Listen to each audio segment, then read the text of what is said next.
નમસ્તે, મારું નામ શૈલેન્દ્ર વર્મા છે. મારી ઉંમર 76 વર્ષ છે અને મેં મારા જીવનનો મોટા ભાગનો હિસ્સો સત્ય પર ફિલ્મો બનાવવામાં વિતાવ્યો છે. પરંતુ આ વાર્તા તે દિવસની છે જ્યારે મેં પોતે જ મારા પોતાના ઘરમાં સત્યથી મોઢું ફેરવીને બદલાની રાહ પકડી લીધી.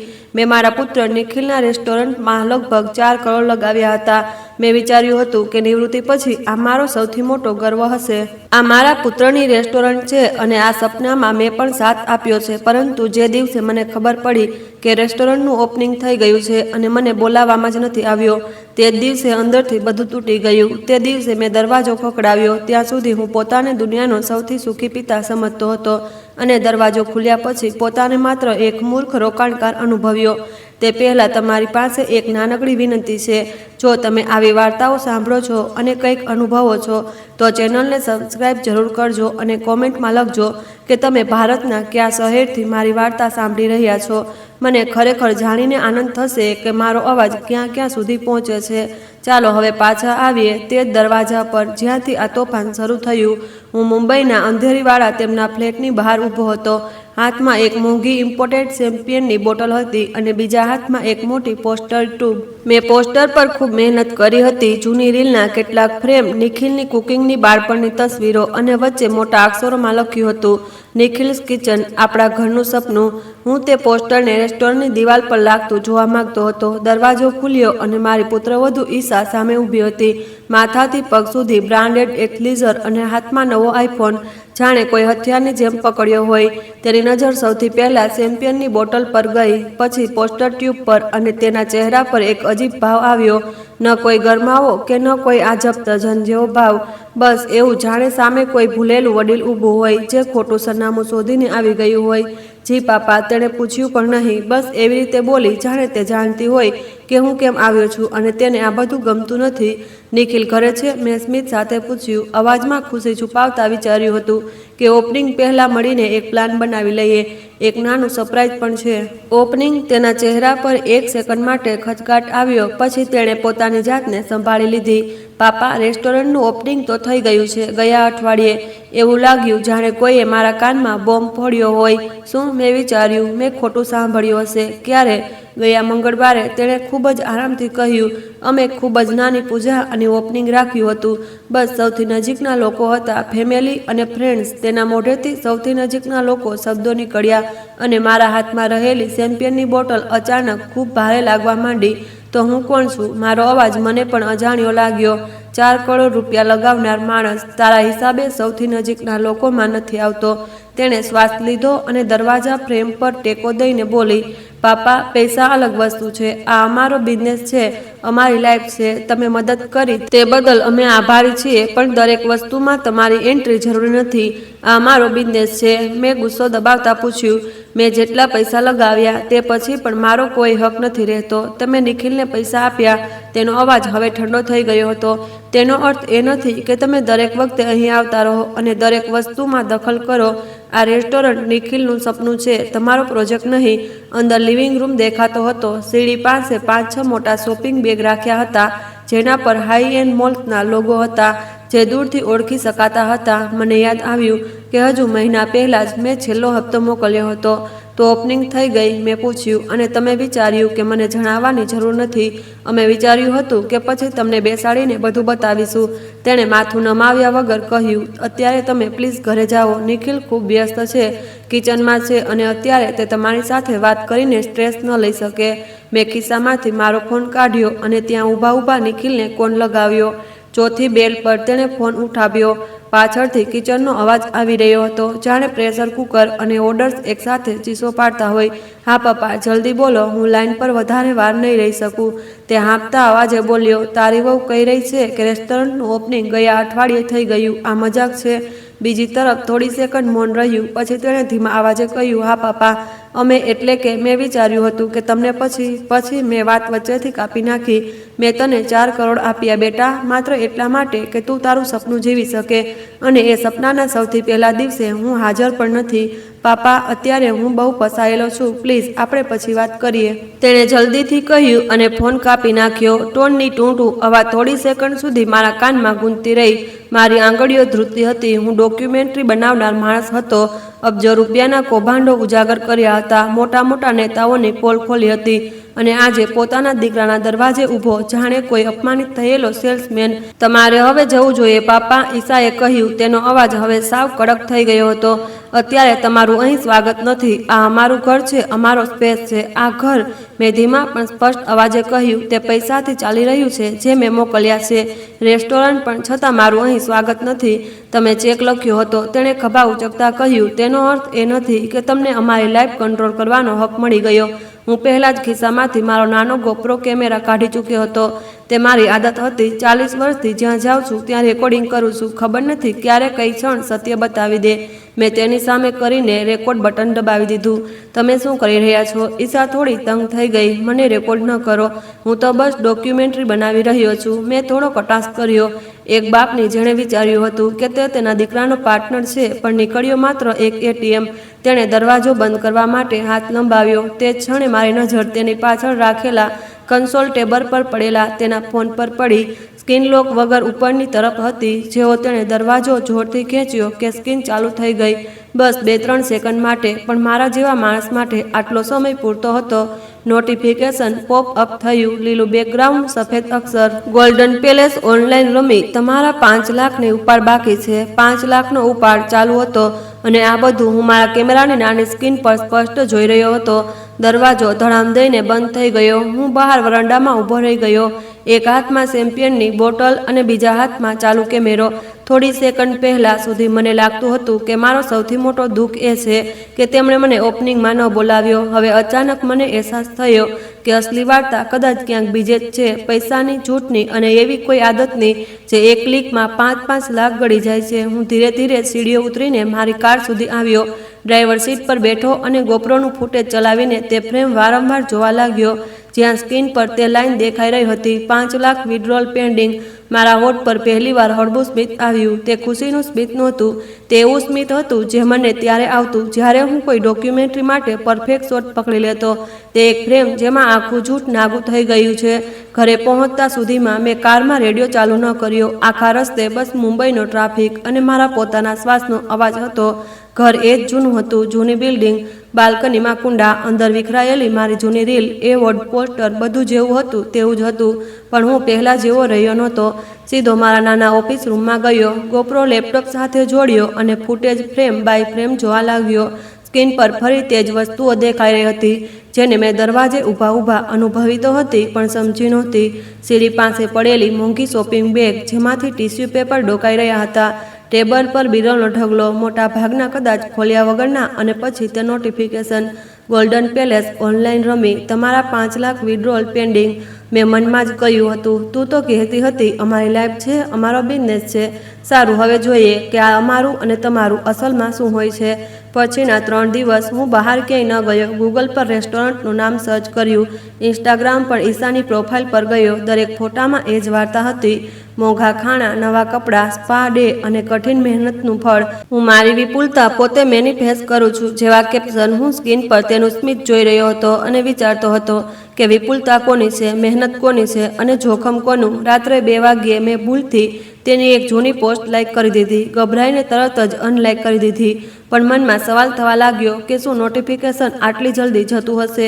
બીજા દિવસે બપોરે તેનો કોલ આવી ગયો. પાપા, હું તે દિવસ માટે માફી માંગવા માંગુ છું. તેના અવાજમાં મીઠાશ હતી જે હવે મને ઝેરી લાગતી હતી.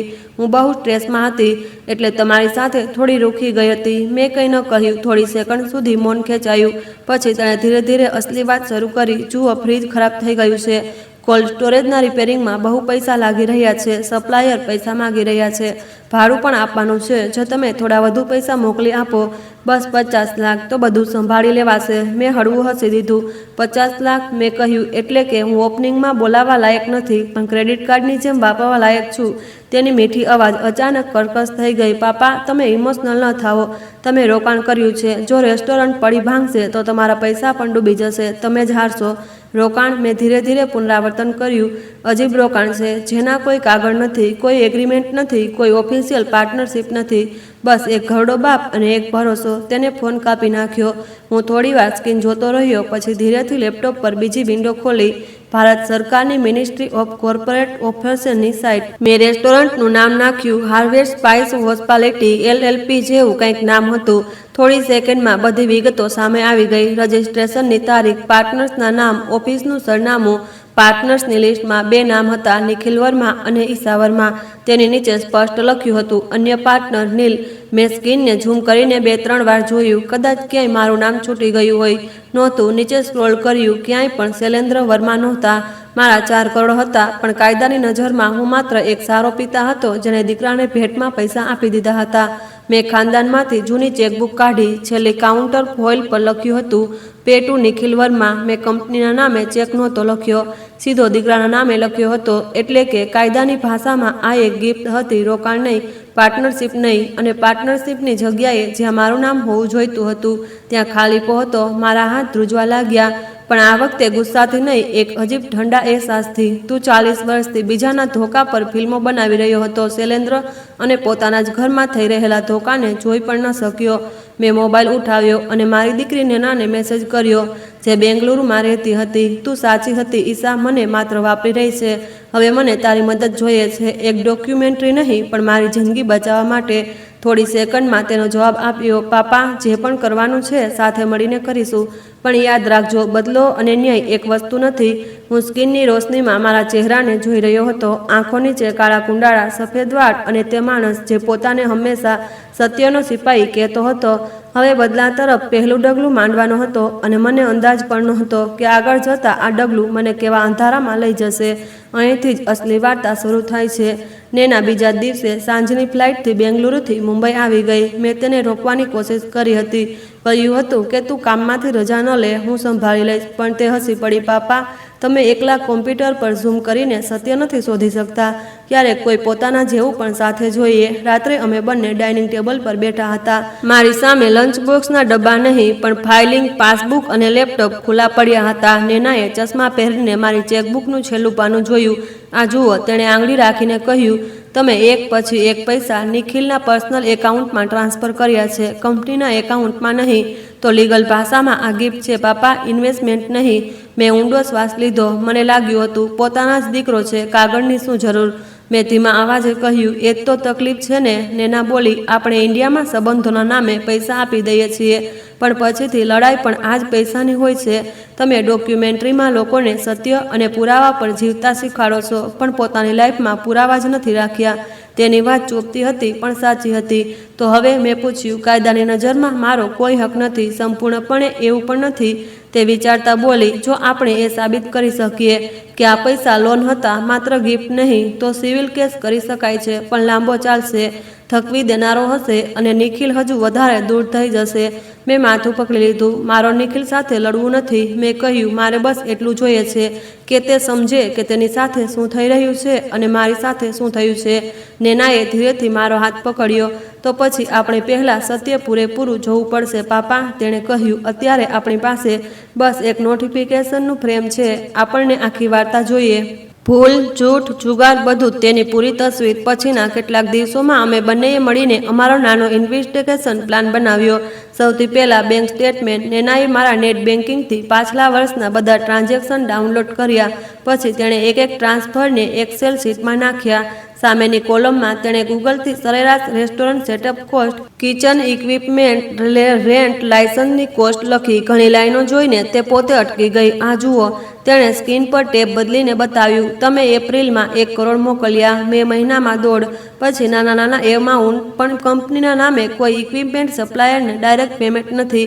મોટા ભાગે કેશ વિડ્રોયલ અથવા પર્સનલ ખર્ચ. મેં સ્ક્રીન પર shopping mall, travel agency, spa and wellness જેવા શબ્દો વાંચ્યા અને ચૂપ થઈ ગયો. મારા હાથ પોતે જ ખોડામાં બંધ થઈ ગયા. અને આ જુઓ, નેનાએ ઈશાના ઇન્સ્ટાગ્રામ અને ફેસબુકના સ્ક્રીનશોટ મારી સામે ફેલાવી દીધા. જે દિવસોમાં મોટા મોટા એમાઉન્ટ નીકળ્યા છે, તે જ દિવસોમાં તેની આ પોસ્ટ છે. New bag, Goa weekend, self care day. બસ કેપ્શન બદલીને એ જ વાત. હું મારી વિપુલતા અટ્રેક કરું છું અને મારી અપસન. તે કડવી હસી સાથે કહ્યું, તેને બેંકમાંથી મળી જાય છે. અમે બંને મોડી રાત સુધી ડેટા જોતા રહ્યા. આ કોઈ ફિલ્મ નહોતી જ્યાં બેકગ્રાઉન્ડમાં મ્યુઝિક ચાલતું હોય. ત્રીજા દિવસે અમે નક્કી કર્યું હવે બહારથી જોવાનું બંધ, અંદરથી જોવાનું શરૂ. પાપા, તમે રેસ્ટોરન્ટ જાઓ. નેનાએ કહ્યું, કસ્ટમર બનીને એકલા જાઓ, હું દૂરથી જોઈશ. તમે બસ ઓબ્ઝર્વ કરજો. પૈસાનો ફ્લો, કસ્ટમર, સ્ટાફ, ઈશાનું બિહેવિયર. મેં મારો જૂનો નાનો કેમેરો કાઢ્યો જે શર્ટના બટન જેવો દેખાતો હતો, ડોક્યુમેન્ટરીના દિવસોનો સૌથી સાથી. તેને લગાવીને હું હાર્વેડ સ્પાઇસ પહોંચ્યો. રેસ્ટોરન્ટનું બોર્ડ ચમકદાર હતું, ગોલ્ડન લાઇટ્સ, ગ્રીનરી. બહાર 2-3 મોંઘી કારો હતી. અંદર જતાં જ વેટરે મને ખૂબ પ્રેમથી સીટ ઓફર કરી. Welcome sir, table for 1. હા બેટા, મેં સ્મિત સાથે કહ્યું. અને જો તમે મને મેનુ સમજાવી દો તો વધારે સારું રહેશે. હું જૂની વસ્તુઓમાં ફસાયેલો માણસ છું. મેનુમાં વાનગીઓના નામ પણ એવા હતા કે અડધો સમય તો હું ઉચ્ચારણમાં જ અટકી ગયો. કિંમતો જોઈને મને મારા જમાનાની આખી કરિયાણાની લિસ્ટ યાદ આવી ગઈ. થોડીવાર પછી મેં ઈશાને જોઈ. તે બાર પાસે ઊભી હતી, કોઈ સપ્લાયર સાથે ઊંચા અવાજે વાત કરી રહી હતી. જો આવતા અઠવાડિયા સુધી પેમેન્ટ નહીં આવે તો હું તમારો સામાન લઈ જ ન શકું, તે બોલી રહી હતી. મારે પણ તો મારી EMI ભરવી છે. તેના ચહેરા પર તે નરમ સ્મિત નહોતું જે તે સોશિયલ મીડિયા પર બતાવતી હતી. ત્યાં માત્ર ચીડિયાપણું અને થાક હતો.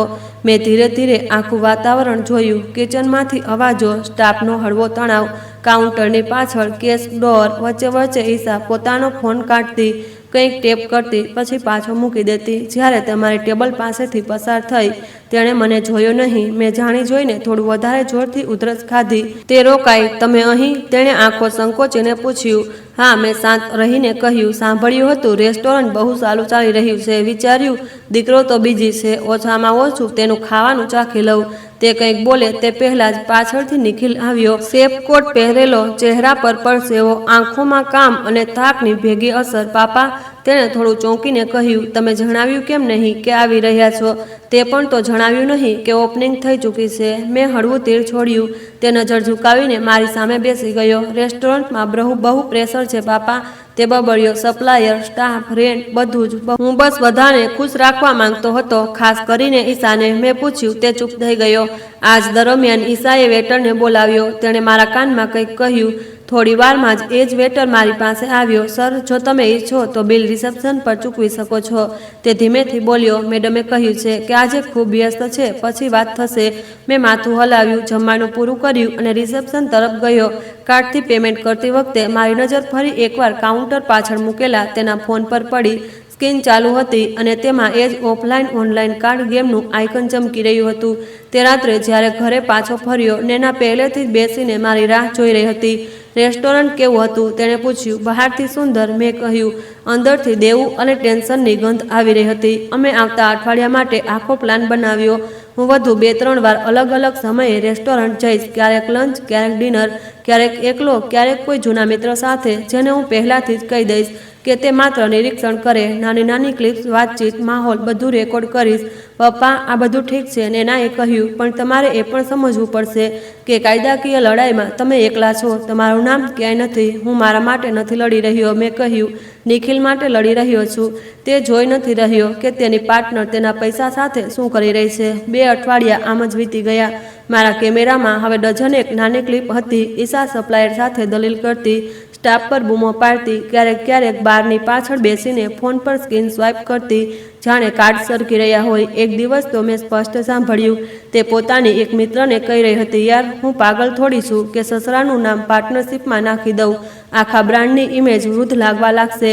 પૈસા તો એમ પણ તેમની પાસે પડ્યા હતા. મેં બસ તેને ખસેડી દીધા. આ સાંભળીને મારી આંગળીઓ મુઠ્ઠીઓમાં બદલાઈ ગઈ. પૈસા ખસેડી દીધા, જાણે ને કોઈ સામાન હોય. એ જ રાત્રે જ્યારે હું આ ક્લિપ્સ એડિટ કરી રહ્યો હતો, પણ મારા ફોન પર એક અજાણ્યા નંબર પરથી વોટ્સઅપ મેસેજ આવ્યો. સર, તમે શૈલેન્દ્ર વર્મા છો? મેં કોણ લખ્યું. થોડા સેકન્ડ પછી એક વોઇસ નોટ આવી. અવાજ કોઈ યુવાન છોકરાનો હતો, કદાચ કિચન સ્ટાફ. સર, હું તમારું નામ નથી લેવા માંગતો કારણ કે મને નોકરી ગુમાવવાનો ડર છે, પણ તમે જે વિચારી રહ્યા છો તે બધું સાચું છે. મેડમ રોજ કેશ કાઉન્ટરમાંથી પૈસા કાઢે છે, પછી કિચનની પાછળ બેસીને મોબાઈલ પર રમે છે. ઘણીવાર રાત્રે જોયું છે કે 5-5 લાખ એકસાથે ટ્રાન્સફર કરે છે. તમે જે પૈસા આપ્યા ને તે રેસ્ટોરન્ટમાં પૂરા લાગ્યા જ નથી. મારા હૃદયના ધબકારા તેજ થઈ ગયા. તને કેવી રીતે ખબર કે મેં પૈસા આપ્યા? મેં લખ્યું. બધાને ખબર છે સર, તેણે રિપ્લાય કર્યો. તે પોતે બોલે છે, આ બધો સેટઅપ તો સસરાના પૈસાથી છે. હવે હું મારું ભવિષ્ય સુરક્ષિત કરી રહી છું સર. હું બસ એટલું જ ઈચ્છું છું કે નિખિલ સર બરબાદ ન થાય. તે સારા માણસ છે. મેં ખુરશી પર પીઠ ટેકવી આંખો બંધ કરી લીધી. મારા હાથમાં સત્ય હતું, પણ આ સત્ય ખૂબ ગંદુ હતું. થોડી વાર પછી એ જ નંબર પરથી 2-3 ફોટો અને એક નાનો વિડીયો આવ્યો. ફોટામાં કાઉન્ટરની પાછળનું કેશ બુક હતું, જેમાં ઘણીવાર કેશ ઉપાડની સામે માત્ર એક નાનો એમ લખેલો હતો. વિડીયોમાં ઈશા ખાલી રેસ્ટોરન્ટમાં ટેબલ પર બેઠી હતી. સામે તેનો ફોન હતો. સ્ક્રીન પર એ જ રમી એપ અને તે ગુસ્સામાં બોલી, એક વધુ હાથ, બસ એક વધુ, પછી કાઢી લઈશ. હવે વાર્તા મારા અને તેના વચ્ચેથી નીકળીને કાગળ અને પિક્સલમાં ઉતરવા લાગી હતી. બીજા દિવસે નૈનાએ સૂચન આપ્યું, પપ્પા, આ બધું હવે માત્ર પારિવારિક મુદ્દો નથી રહ્યો. અહીં જુગાર છે, દેવું છે, નાણાકીય ગેરવહીવટ છે. જો બિઝનેસ ડૂબશે તો કર્મચારીઓની નોકરી જશે, સપ્લાયર ફસાશે. તમારે એક પ્રોફેશનલની જેમ વિચારવું પડશે. અમે એક અનુભવી ચાર્ટેડ એકાઉન્ટ પાસે ગયા, જે મારા જૂના મિત્ર હતા. તેમણે આખી વાર્તા સંભળાવી. બધા પ્રિન્ટ આઉટ જોયા, સ્ક્રીનશોટ, મેસેજ, પુરાવા. જુઓ શૈલેન્દ્ર, તે શાંત અવાજમાં બોલ્યા, કાયદા પ્રમાણે તમે ભૂલ કરી, કાગળ વગર પૈસા આપવા, પણ તમારી પાસે હજી પણ 2 રસ્તા છે. એક સિવિલ કેસ, બહુ લાંબો, થકવી દેનારો, પરિવાર તૂટી જશે. 2, જો આ જુગાડ છે અને કેસ હેન્ડલિંગ આટલી ગડબડ છે, તો રેગ્યુલેટરી બોડીઝ જાણ કરવી. ટેક્સ, એક્સાઇઝ, જે પણ લાગુ હોય ત્યાંથી જે પણ કાર્યવાહી થશે તે તથ્યો પર આધારિત હશે, તમારા ગુસ્સા પર નહીં. મેં ટેબલ પર ફેલાયેલા કાગળો જોયા. મને યાદ આવ્યું કે મેં કેટલીક ડોક્યુમેન્ટરીઝ બનાવી હતી, જેમાં મેં સિસ્ટમની કમી અને લાલચને દર્શાવ્યા હતા. તે સમયે લોકો તાળીઓ પાડતા હતા, કહેતા હતા, તમે હિંમત બતાવી. હવે પહેલીવાર હિંમત બતાવવાનો મતલબ હતો પોતાના જ દીકરાના બિઝનેસ પર આંગળી ઉઠાવી. જો હું ફરિયાદ કરું, મેં પૂછ્યું, પુરાવા સાથે તો શું થશે? તપાસ થશે, તે બોલ્યા. જો કાગળોમાં ગડબડ હશે તો નોટિસ આવશે, કદાચ રેડ પડશે. પણ ધ્યાન રાખજો, તે દિવસે તમારો દીકરો પણ ત્યાં જ ઊભો હશે જ્યાં ઈશા ઊભી હશે. બંને પર સરખો અસર પડશે. રાત્રે ઘરે પાછા આવીને મેં ખૂબ વિચાર્યું. નૈના ચૂપચાપ બાજુમાં બેઠી રહી, કંઈ ન બોલી. અંતે મેં લેપટોપ ખોલ્યું, એક નવું ફોલ્ડર બનાવ્યું, નામ રાખ્યું સત્ય વિરુદ્ધ લોહીનો સંબંધ. અને એ જ રાત્રે હું બેસીને એક લાંબો વિગતવાર ઈમેલ લખવા લાગ્યો.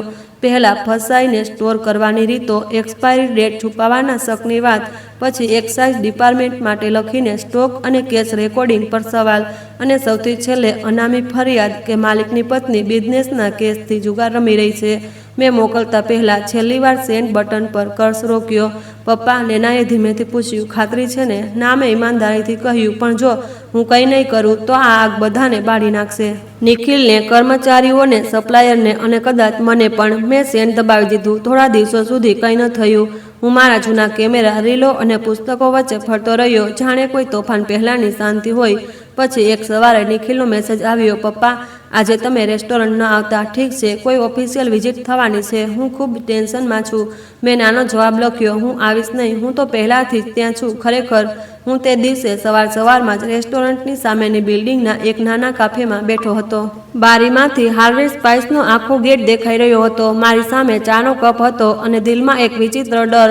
લગભગ 11 વાગ્યે 2 ગાડીઓ રેસ્ટોરન્ટ સામે આવીને ઊભી રહી. એક પર હતું ફૂડ સેફ્ટી ડિપાર્ટમેન્ટ, બીજી પર સ્ટેટ એક્સાઇઝ. 4-5 લોકો ઉતરીને અંદર ગયા, હાથમાં ફાઇલો, બેજ, ક્લિપબોર્ડ. મેં ચાનો છેલ્લો ઘૂંટ લીધો, કેમેરા ખિસ્સામાં રાખ્યો અને રસ્તા પાર કરીને ધીમે ધીમે રેસ્ટોરન્ટ તરફ વધ્યો.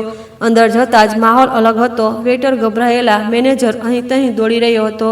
કિચનમાંથી વાસણોનો અવાજ વધુ તેજ આવી રહ્યો હતો, જાણે ક્યાંક કંઈક છુપાવવાની કોશિશ થઈ રહી હોય. એક ઇન્સ્પેક્ટરે ઊંચા અવાજે પૂછ્યું, અહીંનો ઓનર કોણ છે? કાઉન્ટરની પાછળથી ઈશા બહાર આવી, ચહેરા પર જબરદસ્તીનું સ્મિત. જી, હું કો-ઓનર છું. તેણે કહ્યું, કોઈ તકલીફ છે શું? ઇન્સ્પેક્ટરે ક્લિપબોર્ડ પર નજર નાખીને કહ્યું, આજે રૂટીન ઇન્સ્પેક્શન છે madam. Licence, stock register, cash book બધું જોવું પડશે. અને હા, છેલ્લા 6 મહિનાના એકાઉન્ટ પણ. નિખિલ કિચનમાંથી ભાગતો આવ્યો, પર સેવામાં લથબથ. શું થઈ રહ્યું છે? તેણે હાંફતા પૂછ્યું. હું ખૂણાની એક ટેબલ પર બેસી ગયો, ચૂપચાપ. કોઈએ મને નોટિસ ન કર્યો. હું બસ જોઈ રહ્યો હતો. દીકરાની આંખોમાં પહેલીવાર એ ડર જે સત્ય સાથે ટકરાવાથી પેદા થાય છે.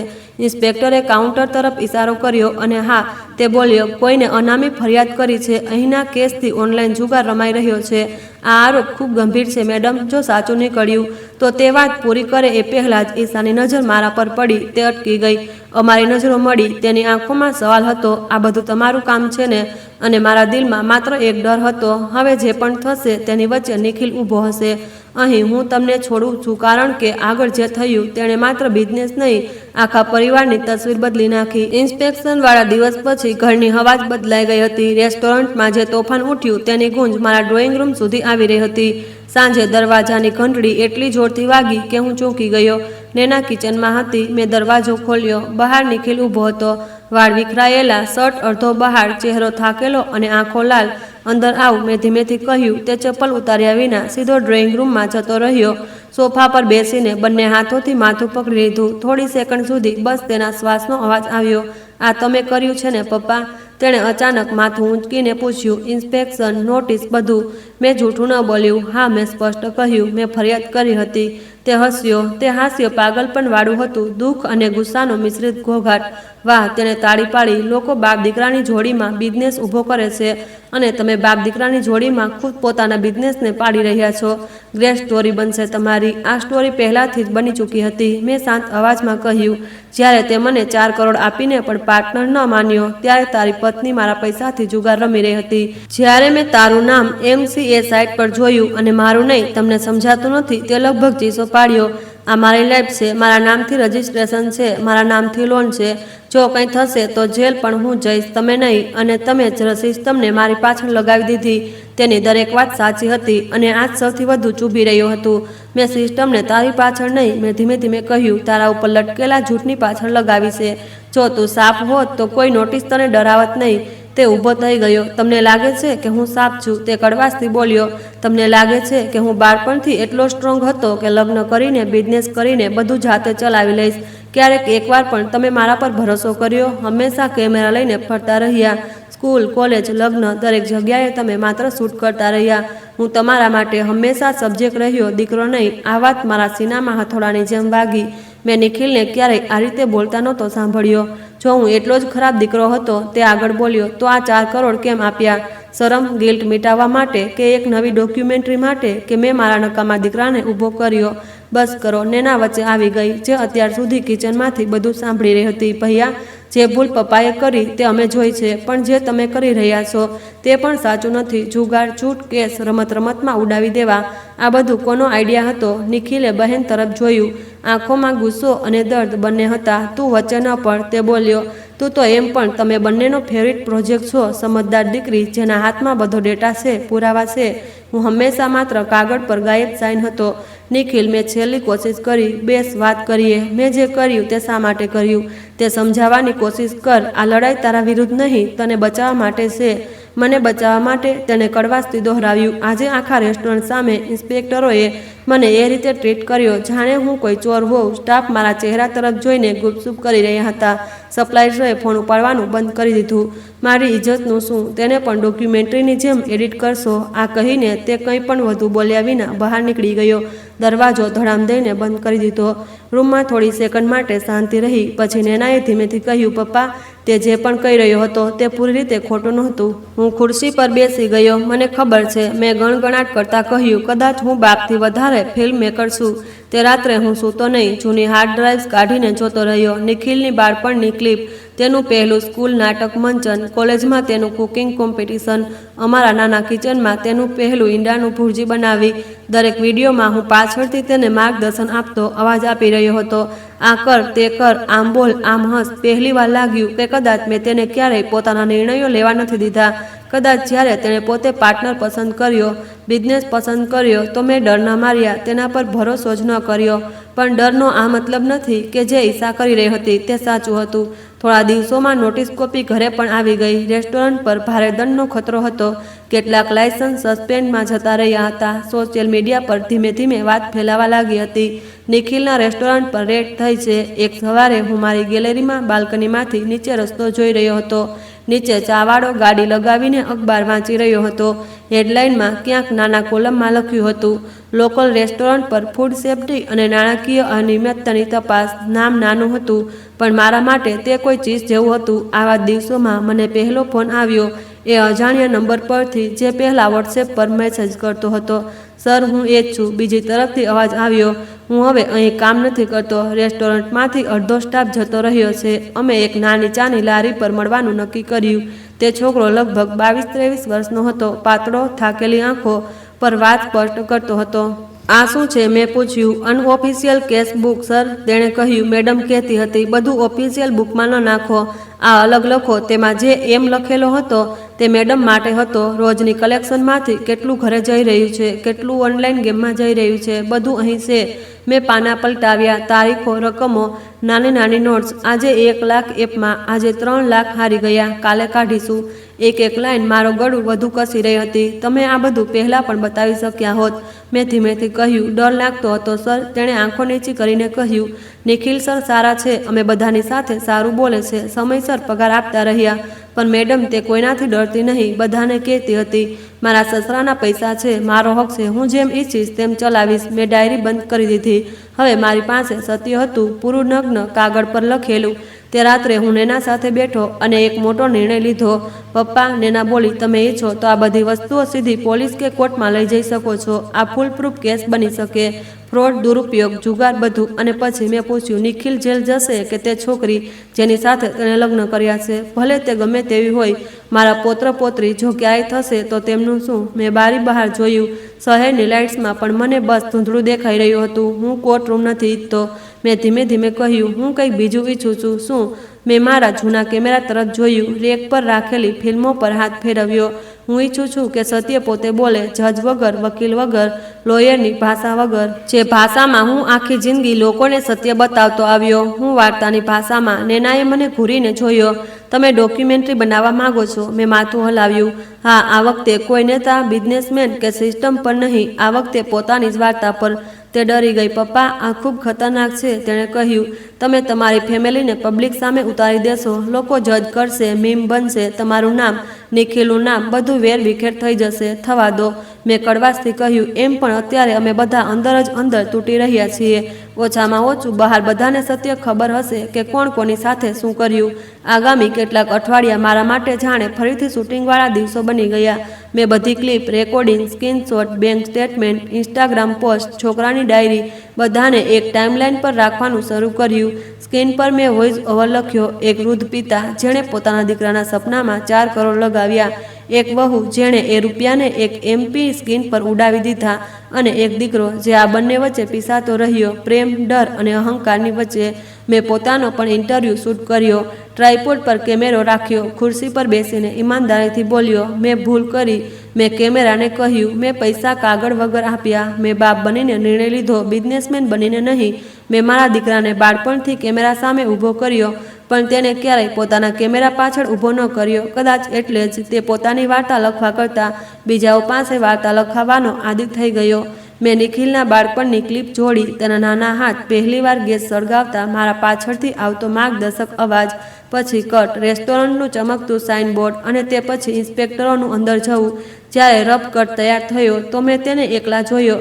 ઘણી જગ્યાએ આંખો ભરાઈ આવી, ઘણી જગ્યાએ ગુસ્સો આવ્યો, ઘણી જગ્યાએ ખુદ પર શરમ આવી. એ જ રાત્રે ફરી એ જ અજાણ્યા નંબર પરથી કોલ આવ્યો. સર, તમે પ્રોજેક્ટ લગભગ પૂરો કરી લીધો હશે. બીજી તરફથી એ જ યુવાન અવાજ હતો. તમે તેને ક્યારે બતાવશો? તને કેવી રીતે ખબર પડી કે હું શું કરી રહ્યો છું? મેં ચોંકીને પૂછ્યું. તમને કદાચ યાદ નથી, તેણે હળવી હા સાથે કહ્યું. ક્યારેક તમે એક ડિબેટ શોમાં કહ્યું હતું, સત્ય માત્ર બનાવવું નથી પડતું, તેને બતાવવાની હિંમત પણ રાખવી પડે છે. હું ત્યારથી તમારો ફેન છું. ખરાબ સેલ્ફ કંપની. સર, આ વખતે સત્ય તમારા ઘરની અંદર છે. શું તમારી પાસે હજી પણ એ જ હિંમત છે? તેની વાતથી મને અંદરથી આંચકો લાગ્યો. ફોન કાપ્યા પછી હું લાંબા સમય સુધી બેઠો રહ્યો. બહાર રાત ઘેરી થઈ રહી હતી, પણ મારા મગજમાં સ્ક્રીન ચમકી રહી હતી. ફ્રેમ દર ફ્રેમ, સીન દર સીન. મેં નેનાને બોલાવી. મારે આ રિલીઝ કરવું પડશે, મેં કહ્યું, પબ્લિકમાં, માત્ર ફેમિલી માટે નહીં. ક્યાં? એક નાના થિયેટરમાં. મેં જવાબ આપ્યો, જેટલા પણ લોકો ઇન્ડસ્ટ્રીમાં મને ઓળખે છે, ફૂડ ડિસ્ટ્રિક્ટ, જૂના ચેનલવાળા, જર્નાલિસ્ટ, ડોક્યુમેન્ટરીવાળા, બધાને ઇન્વાઇટ કરીશ. આ માત્ર ફિલ્મ નહીં હોય, આ પાઠ હશે મારા માટે, નિખિલ માટે, અને કદાચ તે બધા માટે જે સંબંધોના નામે આંખ બંધ કરીને પૈસા આપે છે. અને નિખિલ નેનાએ ધીમા અવાજે પૂછ્યું, શું તેને જણાવવામાં આવશે? હું ચૂપ થઈ ગયો. થોડીવાર પછી કહ્યું, જો હું પહેલાં જણાવી દઈશ તો તે મને રોકવાની દરેક કોશિશ કરશે, કદાચ લીગલ નોટિસ મોકલે, કદાચ મારી સાથે સંબંધ તોડી નાખે. પણ જો મેં જણાવ્યા વિના બતાવી દીધું તો કદાચ તે જિંદગીભર માટે મારાથી નફરત કરશે. આ એ જ વળાંક હતો જ્યાંથી આગળનો રસ્તો બંને તરફથી દર્દથી ભરેલો હતો. અંતે મેં એ જ કર્યું જે કદાચ મારા અંદરનો ફિલ્મ મેકર હંમેશાથી કરી રહ્યો હતો. મેં વાર્તાને સત્ય તરફ ઝુકાવી દીધી, સંબંધો તરફ નહીં. મેં થિયેટર બુક કર્યું, એક નાનો સ્ક્રીનિંગ હોલ જ્યાં મેં વર્ષો પહેલાં મારી પહેલી ડોક્યુમેન્ટરી પણ બતાવી હતી. ઈમેલ અને મેસેજ દ્વારા ઇન્વાઇટ મોકલ્યા. એક ખાનગી સ્ક્રીનિંગ, સત્ય વિરુદ્ધ લોહીનો સંબંધ, શૈલેન્દ્ર વર્માની પર્સનલ ડોક્યુમેન્ટરી. મેં નિખિલને કોઈ ઇન્વાઇટ ન મોકલ્યો, પણ મુંબઈ નાની દુનિયા છે. ઇન્ડસ્ટ્રીમાં કોઈ પણ વાત છુપી રહેતી નથી. સ્ક્રીનિંગવાળા દિવસે હું થિયેટરની બહાર ઊભો હતો, હાથમાં ગેસ લીક. ધીમે ધીમે લોકો આવવા લાગ્યા, જૂના એન્કર, ડોક્યુમેન્ટરી મેકર, કેટલાક ફૂડ બ્લોગર્સ, મેં 3 રેસ્ટોરન્ટના માલિક, કેટલાક મારા જૂના મિત્રો. અંદર હોલમાં બેસીને મેં સ્ક્રીન તરફ જોયું. લાઇટ્સ બંધ થઈ, ફિલ્મ શરૂ થઈ. પહેલી ફ્રેમ નિખિલનું બાળપણ, તેનું હાસ્ય. બીજી ફ્રેમ રેસ્ટોરન્ટનું ચમકતું બોર્ડ. ત્રીજો મારો અવાજ. આ વાર્તા છે એક સપનાની જે પૈસા અને અહંકારની વચ્ચે ફસાઈ ગયું. પછી ધીમે ધીમે સત્ય ખુલતું ગયું. ઈશાની ઇન્સ્ટાગ્રામ પોસ્ટ, કેશબુકની તસવીરો, રમ્મી એપનો ક્લોઝઅપ, ઇન્સ્પેક્ટરોની વિઝિટ, છોકરાની ડાયરી અને સૌથી અંતમાં મારો પોતાનો કન્ફેશન. જ્યારે તે સીન આવ્યો જ્યાં ઈશા પોતાની મિત્રને કહે છે, હું પાગલ થોડી છું કે સસરાનું નામ પાર્ટનરશિપમાં નાખું, બ્રાન્ડ વૃદ્ધ લાગવા લાગશે. તો હોલમાં હળવો હું હા જેવો અવાજ ઉઠ્યો. હું ખુરશીના કિનારે બેઠો હતો, હથેળીઓ પરસેવાથી ભીની હતી. મને ખબર નહોતી કે લોકો નિખિલને જજ કરી રહ્યા છે, ઈશાને કે મને. ફિલ્મ પૂરી થઈ, લાઇટ્સ ધીમે ધીમે ચાલુ થઈ. થોડી સેકન્ડની ખામોશી, પછી કોઈએ ધીમે ધીમે તાળી પાડવાનું શરૂ કર્યું. પછી 1 2 અને પછી આખો હોલ. તાળીઓના અવાજ જેટલો તેજ થતો હતો, મારા અંદર એટલો જ ખાલીપો વધી રહ્યો હતો. સ્ક્રીનિંગ પછી લોકો મારી પાસે આવ્યા, શૈલેન્દ્રજી, શું ઈમાનદાર ફિલ્મ બનાવી છે. તમે હિંમત બતાવી સર, પોતાનું ઘર બતાવી દીધું. આ તો ક્લાસિક કેસ સ્ટડી છે ફેમિલી અને બિઝનેસમેન ભેગા કરવાની ભૂલની. હું બસ માથું હલાવતો રહ્યો.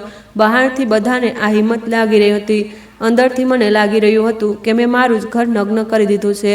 આજ વચ્ચે થિયેટરના ખૂણામાં મેં નિખિલને જોયો. તે દિવાલ સાથે ટેકવાયેલો ઊભો હતો, ચહેરો પથ્થર જેવો, આંખો સૂજેલી. મને ખબર નહોતી કે તે ક્યારથી ત્યાં હતો, કઈ ફ્રેમથી તેણે ફિલ્મ જોવાનું શરૂ કર્યું હતું. અમારી નજરો મળી. તે એક પળ ભીની આંખો સાથે મારી તરફ જોતો રહ્યો, પછી હળવું માથું હલાવ્યું, જાણે કહી રહ્યો હોય, ઠીક છે પપ્પા, તમે તમારી ફિલ્મ પૂરી કરી લીધી. તેમણે ખિસ્સામાંથી ફોન કાઢ્યો, કંઈક ટાઈપ કર્યું અને હોલમાંથી બહાર જતો રહ્યો. મારા ફોન પર મેસેજ વાઇબ્રેટ થયો. મેં સ્ક્રીન જોઈ. તેનો મેસેજ હતો, કોંગ્રેચ્યુલેશન ડાયરેક્ટર સાહબ, હવે તમારી પાસે પરફેક્ટ ક્લાઇમેક્સ છે. આજથી તમારો કોઈ દીકરો નથી. એ એક લાઈને આખી તાળીના અવાજને ડૂબાડી દીધી. મેં હોલની અંદર ચારે તરફ જોયું, ચહેરા, લોકો, તારીફ, પ્રશંસા, બધું ધીંધળું પડી ગયું. મારા હાથ ધ્રુજી રહ્યા હતા. મેં ખુરશી પકડી જેથી હું પડી ન જાઉં. મેં જિંદગીમાં ઘણી ફિલ્મો બનાવી હતી, પણ આજે પહેલીવાર લાગ્યું કદાચ આ મારી સૌથી મોટી હિટ નહીં, મારી સૌથી મોટી હાર હતી. અને અહીંથી જ શરૂ થવાની હતી એ છેલ્લી લડાઈ, બદલો અને માફીની વચ્ચે, સત્ય અને પોતાના જ લોહીની વચ્ચે. થિયેટરમાંથી પાછા ફર્યા પછી મારા રૂમમાં વિચિત્ર શાંતિ હતી. બહારથી બધાએ મને બહાદુર કહ્યો, ઈમાનદાર કહ્યો હતો, પણ મારા મોબાઈલની સ્ક્રીન પર જે છેલ્લો મેસેજ ચમકી રહ્યો હતો તે માત્ર એક શબ્દ હતો, હાર. આજથી તમારો કોઈ દીકરો નથી. ઘણા દિવસો સુધી હું તે મેસેજ ડિલીટ ન કરી શક્યો. રોજ સવારે ઉઠીને એ જ લાઈન સૌથી પહેલાં દેખાતી, રાત્રે સૂતા પહેલાં પણ એ જ. એવું લાગતું હતું જાણે કોઈએ મારા દિલ પર ટેટુ બનાવી દીધું હોય. નિખિલ સાથે કોઈ વાત નહોતી થઈ રહી. ઈશાએ તો એમ પણ મને દરેક જગ્યાએથી બ્લોક કરી દીધો હતો, કોલ, વોટ્સએપ, સોશિયલ મીડિયા, બધા પર. રેસ્ટોરન્ટ પર રેગ્યુલેટરી નોટિસ પછીથી કસ્ટમર પણ ઓછા થઈ ગયા હતા. દંડ, લાયસન્સ, સ્ટાફ, સપ્લાયર, બધાને મારથી ધીમે ધીમે તે ચમકતું બોર્ડ પણ સૂનું કરી દીધું. 1-2 મહિનાની અંદર અંદર સમાચાર આવ્યા, હાર્વેસ્ટ પાઇપ બંધ થઈ ગયું. કોઈએ કહ્યું દેવું વધારે હતું, તો કોઈએ કહ્યું પાર્ટનરમાં ઝઘડો થઈ ગયો, કોઈએ કહ્યું ગેમિંગની આદતે બધું ડૂબાડી દીધું. હું મારા નાના ફ્લેટમાં બેસીને અખબારના ખૂણામાં છપાયેલા આ સમાચાર વાંચી રહ્યો હતો અને વિચારી રહ્યો હતો, આ મેં કર્યું કે આ એમ પણ થવાનું જ હતું.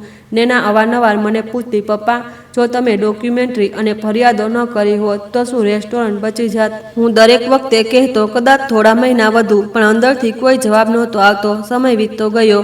એક એક કરીને રેસ્ટોરન્ટના જૂના સ્ટાફ કોઈને કોઈ રીતે સંપર્કમાં આવ્યા, કોઈ નવી નોકરી માટે ભલામણ માંગવા, કોઈ બસ હાલ પૂછવા. દરેક જણ એક જ વાત કહેતા, નિખિલ સર તૂટી ગયા છે સર. તે સારા માણસ છે પણ બધાની વચ્ચે ફસાઈ ગયા હતા. એક દિવસ સાંજે હું લોકલ ટ્રેનના સ્ટેશન પાસેથી નાની ચાની લારી પર બેઠો હતો. એ જગ્યા જ્યાંથી ક્યારેક મેં મારી પહેલી ડોક્યુમેન્ટરીના ઇન્ટરવ્યૂ કર્યા હતા. ટ્રેક પારના ફૂટપાથ પર મારી નજર અટકી ગઈ. ત્યાં એક જૂની કાર ઊભી હતી. કારના બોનેટ પર કોઈને ચાદર નાખી રાખી હતી. અંદરથી હળવી રોશની અને પડછાયા દેખાઈ રહ્યા હતા. થોડીવાર ધ્યાનથી જોતા મેં નંબર પ્લેટ વાંચી. એ જ કાર હતી જે નિખિલે રેસ્ટોરન્ટ ખુલવા પર લીધી હતી, EMI વાળી, જેના પર ઈશાએ ઇન્સ્ટાગ્રામ પર લખ્યું હતું, અવર ન્યૂ બેબી. હવે એ બેબી ફૂટપાથ પર ઊભી હતી. મેં ચા વાળાને પૂછ્યું, આ કાર રોજ અહીં જ રહે છે શું? તે બોલ્યો, હા સાહેબ, ઘણા અઠવાડિયાથી રાત્રે એક માણસ અંદર સૂવે છે. ક્યારેક ક્યારેક સવારે નાહવા માટે સ્ટેશનના નળમાંથી પાણી ભરે છે. મારો શ્વાસ અટકી ગયો. મેં ચશ્મા ઠીક કરીને થોડું વધુ ધ્યાનથી જોયું. કારનો દરવાજો ખુલ્યો. એક દુબળો પાતળો માણસ બહાર આવ્યો. દાઢી વધેલી, વાળ વિખરાયેલા, એ જ ચહેરો જે મેં કેમેરા પર સેકન્ડોવાર શૂટ કર્યો હતો. નિખિલ. થોડી સેકન્ડ માટે મારા પગ પથ્થરના થઈ ગયા. પછી હું રસ્તો પાર કરીને ધીમે ધીમે તેની તરફ વધ્યો. તે મને જોઈને અટકી ગયો. અમે બંને કંઈ બોલ્યા વિના બસ એકબીજાને જોતા રહ્યા.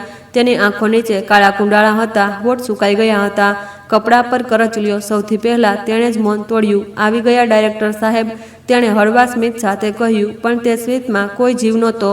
નવી ડોક્યુમેન્ટરી માટે ફૂટેજ જોઈએ છે? રેસ્ટોરન્ટ પછી નકામા દીકરાની જિંદગી. મેં સીધો જવાબ આપ્યો, કેવો છે તું? તેણે ખભો ઉલાળ્યો, જીવતો છું.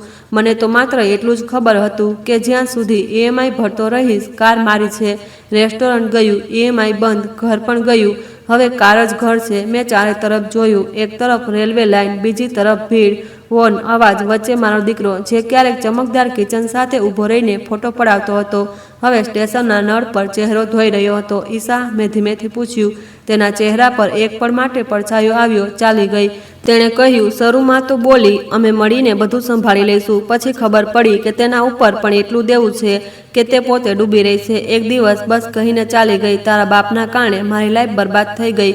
કદાચ તે ભૂલી ગઈ કે મારા બાપે પૈસા આપ્યા હતા, આગ નહીં. મેં ઊંડો શ્વાસ લીધો. મનમાં આવ્યું, કહ્યું, મેં પણ જે કર્યું તે તને બચાવવા માટે કર્યું. પણ તેની હાલત જોઈને આ વાક્ય ગળામાં અટકી ગયું. થોડીવાર અમે બંને ચૂપ રહ્યા. પછી હું બોલ્યો, ચાલ ક્યાંક બેસીને ચા પીએ, નાસ્તો કરીએ. અમે પાસેની એક નાની દુકાન પર બેઠા. મેં 2 પ્લેટ પૌવા અને 2 ચા મંગાવી. તે ચૂપચાપ ખાતા પોતાના હાથોને જોઈ રહ્યો હતો. કામ? મેં પૂછ્યું, કંઈ શોધ્યું? કોણ આપશે? તેણે કડવાશથી કહ્યું, ઇન્ડસ્ટ્રીમાં બધાને ખબર છે મારા રેસ્ટોરન્ટ પર રેડ થઈ હતી. તારી ફિલ્મ જોયા પછી ઘણા લોકો બોલ્યા, શાનદાર એક્સપોઝ છે, પણ અમે એવા માણસને જોબ કેવી રીતે આપીએ જેના ઘરની વાર્તા બધાને ખબર છે? તેણે મારી તરફ જોયું. તમે મને સાચો બતાવ્યો કે ખોટો? આ ચર્ચા પછી પણ થઈ શકે, તે બોલ્યો. પણ એક વાત તો ક્લિયર છે, તમે જે કર્યું તેનો બિલ માત્ર હું ભરી રહ્યો છું. મારી પાસે તરત કોઈ જવાબ નહોતો. ઘણું મોડું સુધી હું ચાની ચપાટી પર બનતા બિગડતા પરપોટા જોતો રહ્યો. નિખિલ, મેં અંતે કહ્યું, જો હું કહું કે મને પસ્તાવો છે તો શું તું માનીશ? તે હસ્યો. આ વખતે તે હાસ્ય પહેલાંવાળા જેટલો તેજ નહોતો.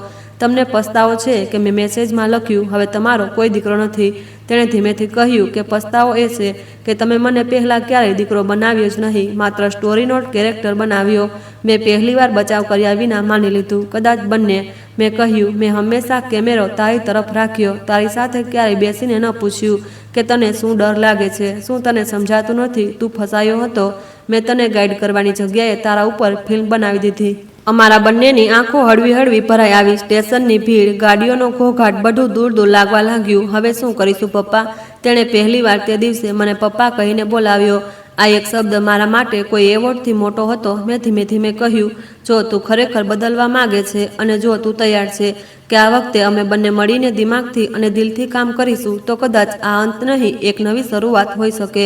તેણે આંખોમાં સવાલ લઈને જોયું. કેવી શરૂઆત? મેં મારા ખિસ્સામાંથી એક નાની ડાયરી કાઢી, જેમાં મેં છેલ્લા કેટલાક અઠવાડિયામાં કેટલાક નોટ કર્યા હતા. રેસ્ટોરન્ટ ન ખોલ ફરીથી, મેં કહ્યું. વધારે મોટું સપનું હતું, ભારે પડ્યું. અમે નાનું શરૂ કરીશું, એક નાની ફૂડ કાર્ટ કે ક્લાઉડ કિચન, ચમકદમક વિના, ફેન્સી બોર્ડ વિના, માત્ર સારું ખાવાનું, સાફ કામ અને પૈસા. તેણે પૂછ્યું, તમે ફરીથી આપશો? મેં સીધું તેની આંખોમાં જોયું. હા, મેં કહ્યું. પણ આ વખતે ભાવનાઓથી નહીં, શરતોથી. આ ઇન્વેસ્ટમેન્ટ હશે, ગિફ્ટ નહીં. લેખિત એગ્રીમેન્ટ હશે. જો તું ફેલ થાય તો મારા પૈસા ખોવાશે. જો તું સફળ થાય તો હું ઓફિશિયલ પાર્ટનર હોઈશ, માત્ર ભાવનાત્મક નહીં. તેણે થોડી વાર વિચાર્યું, પછી બોલ્યો, અને જો હું ફરીથી ગભરાઈ ગયો, જો ફરીથી કોઈના કહેવામાં આવી ગયો, જો ફરીથી ખોટું પસંદ કર્યું, તો આ વખતે અમે પહેલાંથી તૈયારી કરીશું. મેં કહ્યું, કેટલીક શરતો હશે. પહેલી, તું જુગાર છોડવા માટે કાઉન્સેલિંગ અને ગ્રુપ મીટિંગ જઈશ. ભલે તું કહે કે પોતે ક્યારેય નથી રમ્યું, પણ તે જેણે રમ્યું તેણે રોક્યો નહીં. આ ભૂલ પણ છે. બીજી, દર મહિનાનો હિસાબ કિતાબ પારદર્શી હશે.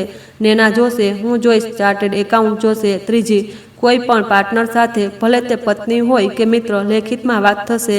માત્ર ટ્રસ્ટ મી પર કંઈ નહીં થાય. નિખિલે ધીમે ધીમે માથું હલાવ્યું. તેની આંખોમાં પહેલીવાર હળવી આશા દેખાઈ, જે ઘણા દિવસોથી ગાયબ હતી. અને બદલાશે શું? તેણે અચાનક પૂછ્યું. તમારા અંદર જે આગ હતી, જે તમે ડોક્યુમેન્ટરી બનાવીને કાઢી, તે ખતમ થઈ. મેં હસતા કહ્યું, બદલો તે જ આગ છે બેટા. બાળવામાં ખૂબ મજા આવે છે, પણ પછી માત્ર રાખ બચે છે. જે આગમાં તે મને નાખ્યો, પોતાને પણ. હવે મારે રાખમાંથી ઘર બનાવવું છે, આગમાંથી નહીં. થોડા મહિના પછી એક નાની ફૂડ કાર્ટ અમારા મહોલ્લાની એક સાઈડ લેનમાં ઊભી હતી. બોર્ડ પર લખ્યું હતું, નિખિલનું હોમ કિચન. સાદગીવાળું ખાવાનું, કોઈ ફેન્સી લાઇટ નહીં, કોઈ ચમકદાર સજાવટ નહીં, બસ સાફ કાઉન્ટર, ગરમા ગરમ ખીચડી, પુલાવ, શાક રોટલી અને 2-3 હેલ્ધી સ્નેક્સ. ઓનલાઈન એપ પર લિસ્ટિંગ ધીમે ધીમે વધવા લાગી. પહેલી રેટિંગ આવી, 5 સ્ટાર, ખાવામાં ઘર જેવો સ્વાદ. બીજી, ઓનર ખુદ કસ્ટમર સાથે વાત કરે છે, સારું લાગે છે. દરરોજ સાંજે થોડીવાર માટે હું પણ ત્યાં જતો, દૂરવાળી બેન્ચ પર બેસીને તેને જોતો. તે થાકતો પણ હતો, હસતો પણ, હિસાબ પણ કરતો, સ્ટાફ સાથે પણ સારી રીતે વાત કરતો. ઘણીવાર કોઈ જૂનો જાણકાર આવતો, પૂછતો, અરે તમે તો મોટા રેસ્ટોરન્ટવાળા હતા ને, હવે કાર્ટ? હું દૂરથી તેની આંખોમાં જોતો કે શું તે શરમથી ઝૂકી જશે કે ગુસ્સાથી ભરાઈ જશે. પણ તે હસીને કહેતો, હા, ત્યાં પડવું જરૂરી હતું. તો જ સમજાયું કે ઊભા કેવી રીતે રહેવું. હવે તે જ કરી રહ્યો છું, સમજી વિચારીને કરી રહ્યો છું. રાત્રે અમે બંને બેસીને ખાતા, ક્યારેક એ જ કાર્ટ પાછળ, ક્યારેક મારા ઘરના ડાઇનિંગ ટેબલ પર. હિસાબની ડાયરી દરેક વખતે ટેબલ પર રહેતી. હું હજી પણ જૂનો સત્યવાળો માણસ હતો, પણ હવે કેમેરો મોટા ભાગે બંધ રહેતો અને કાન ખુલ્લા. હું સાંભળતો, તે બોલતો. ક્યારેક ક્યારેક તે સાંભળતો, હું બોલતો. એક દિવસ મેં તેને પૂછ્યું, જો હું તે ડોક્યુમેન્ટરી ન બનાવતો તો? તે ચૂપ થઈ ગયો. પછી બોલ્યો, કદાચ હું આજે પણ કોઈ મોટા કિચનમાં ઊભો હોત, ઉપરથી હસતો, અંદરથી તૂટતો. કદાચ ઈશાની સાથે વધુ ઊંડા દેવામાં ફસાઈ જાત. કદાચ સ્ટાફને પગાર ખાવા લાગત, સપ્લાયરના પૈસા ડૂબાવી દેત. કદાચ ત્યારે અકસ્માત વધુ મોટો થાત અને તમે કંઈ પણ કરી ન શકત. તેણે મારી તરફ જોયું. તમે જે કર્યું તે રીત ખોટી હતી. તેણે કહ્યું, પણ સત્ય બતાવવાનો ઈરાદો ખોટો નહોતો. બસ તમારે પહેલાં તમારા દીકરા સાથે વાત કરવી જોઈતી હતી, દુનિયા સાથે નહીં. મેં માથું ઝુકાવી લીધું. હવે સમજાઈ ગયું. થોડા મહિનાઓ પછી તે ડોક્યુમેન્ટરીને મેં ઇન્ટરનેટ પરથી હટાવી દીધી. લોકોએ પૂછ્યું, શૈલેન્દ્રજી, આટલી ઈમાનદાર ફિલ્મ કેમ હટાવી દીધી? મેં કહ્યું, ફિલ્મ ઈમાનદાર હતી, પણ ટાઈમિંગ નહીં. મેં સત્ય બતાવ્યું, પણ પહેલાં ખોટા માણસને બતાવ્યું, દુનિયાને, દીકરાને નહીં. હવે હું એ જ ફૂટેજ, એ જ ક્લિપ, એ જ વાર્તા, માત્ર ક્યારેક ક્યારેક કોઈ વર્કશોપમાં બતાવું છું. ઉપર ટાઇટલ બદલીને, પૈસા, સંબંધ અને પાઠ. વર્કશોપના અંતે હું હંમેશા 3 વાતો બોલું છું. પહેલી, જો તમે કોઈને પૈસા આપી રહ્યા છો, ભલે તે તમારું પોતાનું બાળક કેમ ન હોય, તો તેને લેખિતમાં આપો. પ્રેમ અને ભરોસો કાગળથી ઓછો નથી હોતો. કાગળ પ્રેમને મજબૂત બનાવે છે. બીજી, પરિવાર અને બિઝનેસને ભેગા કરો, પણ સીમાઓ સાફ રાખો. નિયમ બનાવો, વાત કરો, હિસાબ રાખો. માત્ર તું તો મારો પોતાનો છે સાંભળીને સાઇન ન કરો. ત્રીજી, બદલો અને ઇન્સાફ એક વસ્તુ નથી. ઇન્સાફમાં સુધારાની શક્યતા હોય છે, બદલામાં નહીં. મારા બદલાએ મારા દીકરાને લગભગ રસ્તા પર પહોંચાડી દીધો. મારા પસ્તાવા અને માફીએ તેને ફરીથી ઊભો થવાનું શીખવ્યું. આજે પણ સવારે સવારે જ્યારે હું ગલીના ખૂણા પર પહોંચું છું, તો દૂરથી નિખિલની કાર્ટની હળવી વરાળ દેખાય છે. તે મને જોઈને હાથ હલાવે છે. પપ્પા, આજે નવી ડિશ ટ્રાય કરવાની છે. કસ્ટમર પહેલાં તમારો પ્રતિભાવ જોઈએ. હું હસીને તેની પાસે જાઉં છું. એક પ્લેટ લઈને બેસી જાઉં. હવે અમારા વચ્ચે કેમેરો નથી હોતો, બસ વાતચીત હોય છે. અને જો તમે આ વાર્તા સાંભળી રહ્યા છો અને તમારા જીવનમાં પણ ક્યાંક એવો સંબંધ છે જ્યાં પૈસા, ભરોસો અને ગુસ્સો એકસાથે ગૂંચવાઈ ગયા, તો હું માત્ર એટલું જ કહેવા માંગુ છું કે સમય રહેતા વાત કરી લો, કાગળ પર લખી લો, જરૂર હોય તો મદદ લઈ લો, પણ બદલાની આગમાં પોતાના જ ઘરને ન બાળી દો. જો મારી વાર્તામાંથી તમને કંઈક શીખવા મળ્યું હોય તો ચેનલને સબસ્ક્રાઈબ જરૂર કરો અને કમેન્ટમાં લખો કે તમે ભારતના કયા શહેરથી સાંભળી રહ્યા છો અને તમને આ વાર્તામાં સૌથી વધુ કયો પળ સત્ય જેવો લાગ્યો. કદાચ તમારી એક લાઈન કોઈ બીજા માટે પણ નવો રસ્તો બની શકે છે. દોસ્તો, વિડીયો સારો લાગ્યો હોય તો પ્લીઝ લાઈક કરો.